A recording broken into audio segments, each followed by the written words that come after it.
दोस्तों नमस्ते, Lakhanlal Meena YouTube channel पर आप सभी को बहुत स्वागत।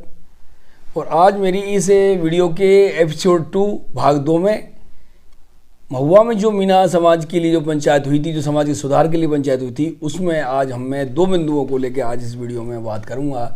और इस वीडियो में जो भी मैं बात करूंगा वो मेरी अपनी निजी ओपिनियन रहेगी, मेरी अपनी सलाह रहेगी, मेरा अपना अनुभव रहेगा। और उस अनुभव के आधार पे और जो जस्टिफाई है, न्याय संगत है, वो बात मैं अपनी तरफ से इसलिए कहूँगा कि मैं भी एक समाज का हिस्सा हूँ और मैं भी ये चाहता हूँ कि हमारे समाज के भाई बहनों में जो है सुधार हो और अच्छे जो है बने, अच्छे नागरिक बने। तो आज हम ये ले लेते हैं पहला बिंदु जो है, इसमें उन्होंने कई बिंदुओं पर बात रखी थी।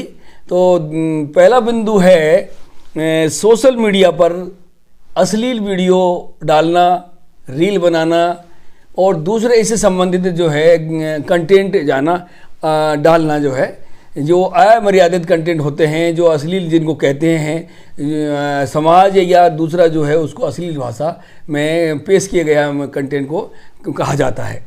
तो दोस्तों देखो, ऐसा है कि आप सभी जानते हैं कि जीवन है तो जीवन के लिए अर्निंग भी ज़रूरी है, यानी हमारा जीविकोपार्जन ज़रूरी है, रोजी रोटी के लिए हमें जो है पैसा चाहिए।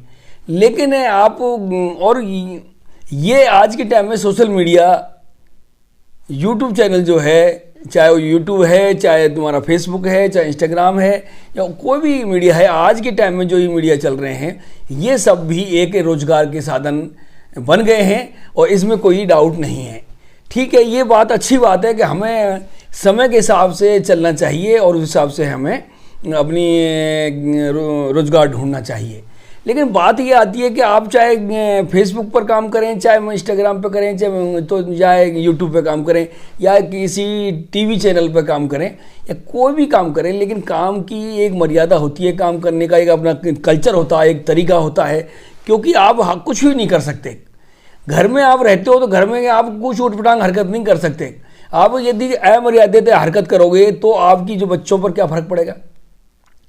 उसके आने वाले टाइम में जब वो बच्चे 20-22 साल क्रॉस कर जाएंगे, उस वक्त आपको एहसास होगा कि हमने जो पहले हरकत करी थी या गलत व्यवहार किया था या गलत तरीके से हमने कार्य किए थे, उसका दुष्परिणाम अब आने लग गया है।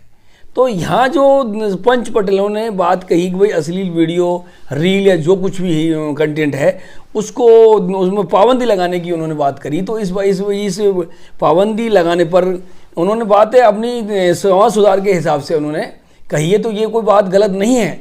तो इसमें जिम्मेदारी बनती है कि जो भी भाई बहन, कोई भी हमारे समाज का, मैं अपने समाज की ही लेकर बात कर रहा हूँ, मेरे समाज के लिए, लेकिन समाज तो दूसरे भी हैं, कोई भी हो, मैं यहाँ कॉमन बात करूँगा कि चाहे मेरे समाज हो चाहे दूसरा समाज हो, पूरा देश के प्रत्येक नागरिक और प्रत्येक भाई बहनों से मैं यही कहूँगा कि आप अपनी मर्यादा में रहकर शालीनता के साथ में आप ऐसी चीज़ पेश करें जो मतलब जो है किसी को उससे फ़ायदा हो, नुकसान ना हो, और हमारी कल्चर या हमारी जो मर्यादा है, हमारी सभ्यता है, हमारे तौर तरीके हैं, वो चीज़ें उन पर उनका दुष्परिणाम या कुप्रभावित ना हो।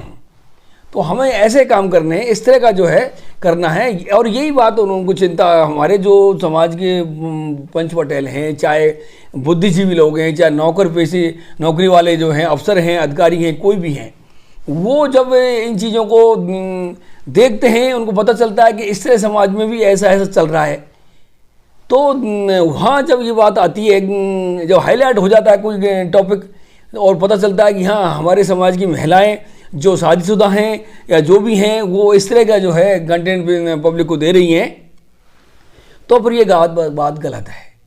कहने का मतलब ये कि आप गलत तरीके से पैसे कमा के यदि आप कल को तुम लखपति करोड़पति बन भी जाओ तो उसका कोई ज़्यादा मायना नहीं है। वो ठीक है, आपका जीवन यापन निकल जाएगा, बढ़िया गाड़ी घोड़ों में आप दौड़ सकते हो, चल सकते हो, लेकिन आपने समाज को क्या दिया, समाज के लिए आपने क्या जिम्मेदारी निभाई, आपकी क्या जिम्मेदारी बनती थी। सबसे बड़ी बात ये देखें, आप चाहे छोटे आदमी हो चाहे बड़े आदमी हो, यूँ कहते हैं ना कि जहाँ सुई और तलवार अपनी जगह पर काम करती है, सुई अपनी जगह पर काम करती है, दोनों का अपना अपना महत्व है। कोई ये समझे कि सुई का कोई महत्व नहीं है और ये तलवार ही है जो यही चलेगी और यही करेगी सब कुछ, तो ये उसकी गलतफहमी है। वो एक परिपक्व व्यक्ति नहीं है, क्योंकि सुई अपनी जगह पर है और तलवार अपनी जगह पर है। तो कहने का मतलब ये है कि आपकी अपनी जो जिम्मेदारी है, ड्यूटी है, वो आपका उसको समझें और उसके बाद में उस हिसाब से आप काम करें। भले ही आप 10 रुपये में से 4 रुपये ही कमा के लाएं, लेकिन आप काम वो इतना गर्व होना चाहिए आपको या परिवार को, खुद को, कि हाँ वो पैसा जो है सही दिशा में जाए और उससे आप सभी खुश रहें। तो दोस्तों इस बात पर इससे अश्लील वीडियो बनाना या अश्लील हरकत करना या अश्लील काम करना, ये सब चीज़ें का संबंध यही है कि आप इससे गलत फर्क पड़ता है, बच्चों पर गलत फर्क पड़ता है। क्योंकि आजकल आपको पता है कि हमारा देश का कम से कम 85% जो है, हमारा जो 85-90% की जनसंख्या वो यूट्यूब का इस्तेमाल कर रही है। यूट्यूब ने इस्तेमाल इसलिए कर रही है क्योंकि मोबाइल में अब आपके हर व्यक्ति के हाथ में मोबाइल आ चुका है, और ये उस चीज़ को, और मोबाइल आपके हाथ में है और आप दुनिया के किसी भी कोने में हैं, तो आपको हर चीज़ वहाँ उस मोबाइल में आपको मिलेगी। नेट की सुविधा हो और आप मोबाइल हो तो बस आपके पास सब कुछ है। लेकिन अब निर्भर करता है, सब कुछ तो है, लेकिन आपको ये चुनना है कि ये जो है कंटेंट, ये आइटम या ये कार्य ही हमें आगे तक सुख देगा, और दूसरे काम करेंगे तो वो उसमें हम गलत फंस सकते हैं।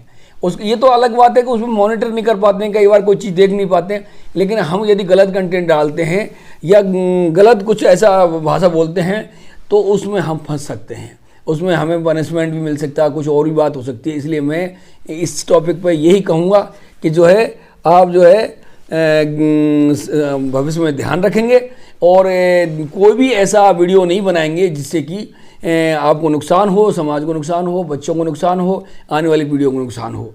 इसलिए समझदार बने, अच्छे नागरिक बने, समाज के अच्छे नागरिक बने, अच्छी जो है महिला बने और अच्छी गृहिणी बने, अच्छी बहन बने, जो भी कुछ भी है आपको, आप इन सब चीज़ों का ख्याल रखते हुए अपना यूट्यूब चैनल या सोशल मीडिया पर आप कोई भी यदि एक्टिविटी करते हैं तो आप करें, लेकिन शान होनी चाहिए जिससे कि दूसरा भी आपको सलाम करे कि हाँ वाकई आपने समाज के लिए, अपने देश के लिए, अपने परिवार के लिए ये कार्य किया। तो ठीक है दोस्तों, ये आप ध्यान रखिएगा। अब चलते हैं अगली बात। अगला जो टॉपिक है वो है बहुत ही महत्वपूर्ण टॉपिक है, उस पर आप ज़रूर ध्यान दीजिएगा। मैं जो ये बात कह रहा हूँ, ये मेरी जो बात रखने की बात है। देखिए दोस्तों, यहाँ कथनी करने में अंतर नहीं है, हम खुद अनुसरण करते हैं तो आपसे कहने का अधिकार भी हम रख सकते हैं। यदि हम खुद गलत दिशा में जाएंगे तो हम अच्छी बात करें, हम गलत बात करें तो फिर वो नहीं चलती है। उसका एक दिन मतलब जो है उसकी पोल खुल जाती है और वो उसको बाद में नुकसान होता है। तो यहाँ बात में मेरा कहने का मतलब ये है कि अपनी कथनी करनी को एक रखते हुए हमें चलना है। तो आज ये दूसरा बिंदु जो रखा हमारे समाज के लोगों ने, जो कि ये बिंदु मेरे मन में तो बहुत पहले से ही आंदोलन कर रहा था और कई बार मैंने इसकी वीडियो बनाई भी है, जो है समाज के लिए है, पूरे देश के लिए, अपने यूट्यूब चैनल पर जो है। तो आज ये जो बिंदु जिसमें मैं बात कर रहा हूँ ये है अंधविश्वास, पाखंडवाद। और दूसरी बात इसमें, और ये अंधविश्वास और पाखंडवाद, चौचलेबाजी, ये चीज़ें जो हैं वो एक पार्ट है।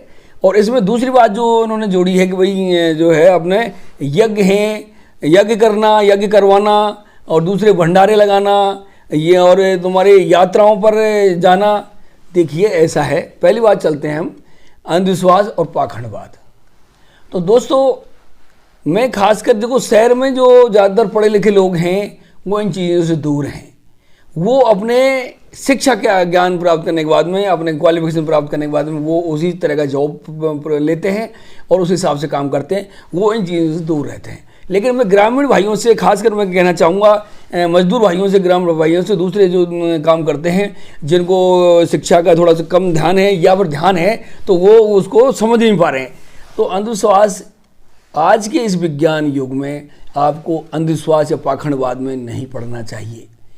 जैसे कि कोई आपकी तबीयत खराब हो गई है तो आप मतलब जो है ऐसे लोगों के पास चले गए जिनके पास कोई जानकारी नहीं है, कोई योग्यता नहीं है, और वहाँ आप अपना जीवन खो देते हैं।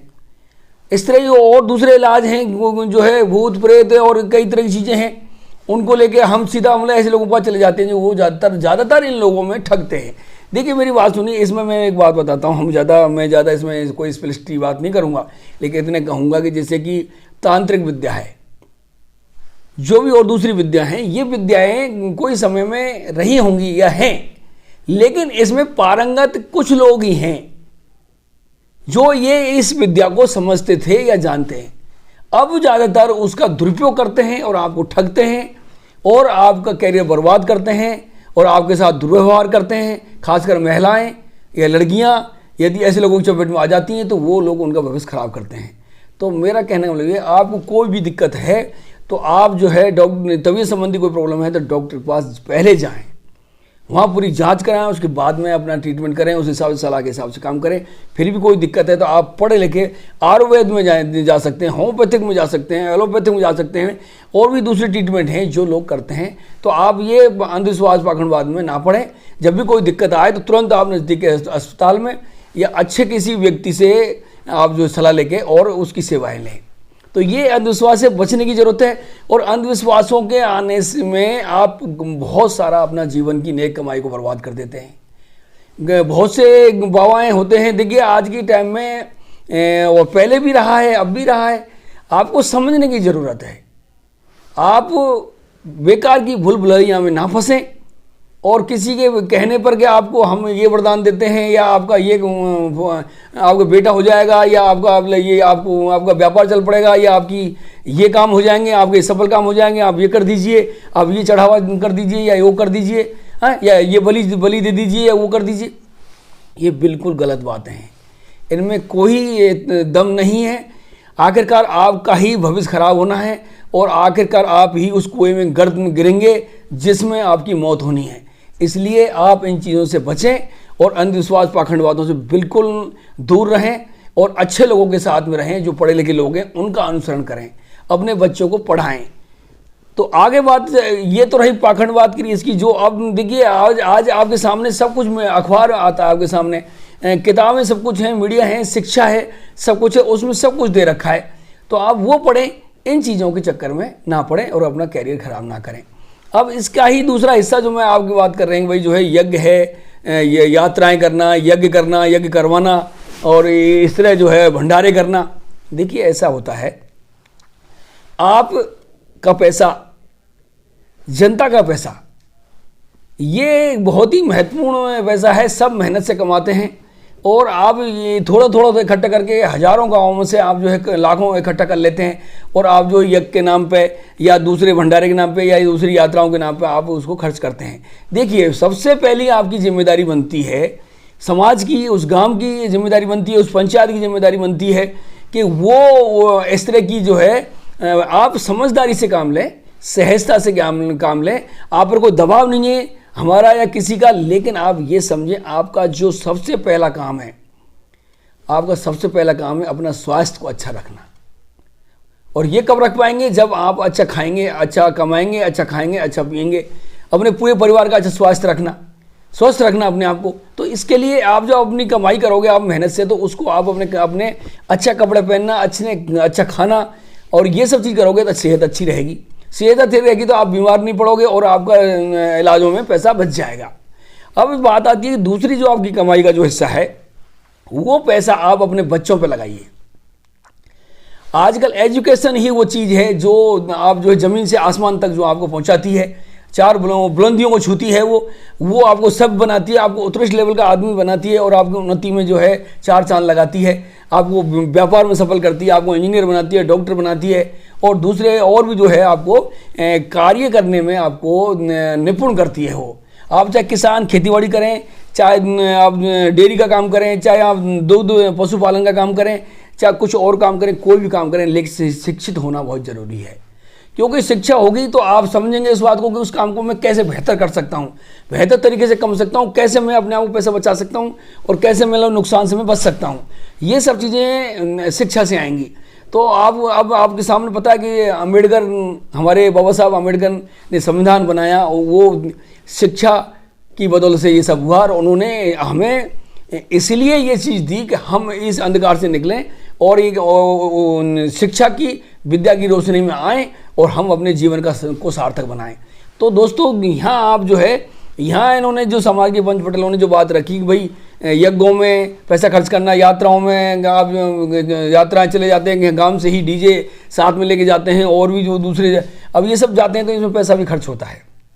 और ये वो लोग जा रहे हैं जिनकी आय बहुत कम है, ये लखपति करोड़पति लोग नहीं जा रहे हैं ये इस तरह के गाँव में, वो लोग जा रहे हैं जिनके पास आय के साधन बहुत कम हैं और वो अपने स्वास्थ्य को ठीक से नहीं रख पा रहे हैं, अपने बच्चों को भी नहीं पढ़ा पा रहे हैं और वो अपने ऊपर भी खर्च नहीं कर पा रहे हैं। तो दोस्तों देखो, पहले प्राथमिकता है कि आप अपने स्वास्थ्य को ठीक रखें और अब अच्छा कमाएं और बच्चों को अच्छी शिक्षा दें, अच्छे स्कूल में उनको पढ़ाएं, उन पर ध्यान रखें और उनको योग बनाएं।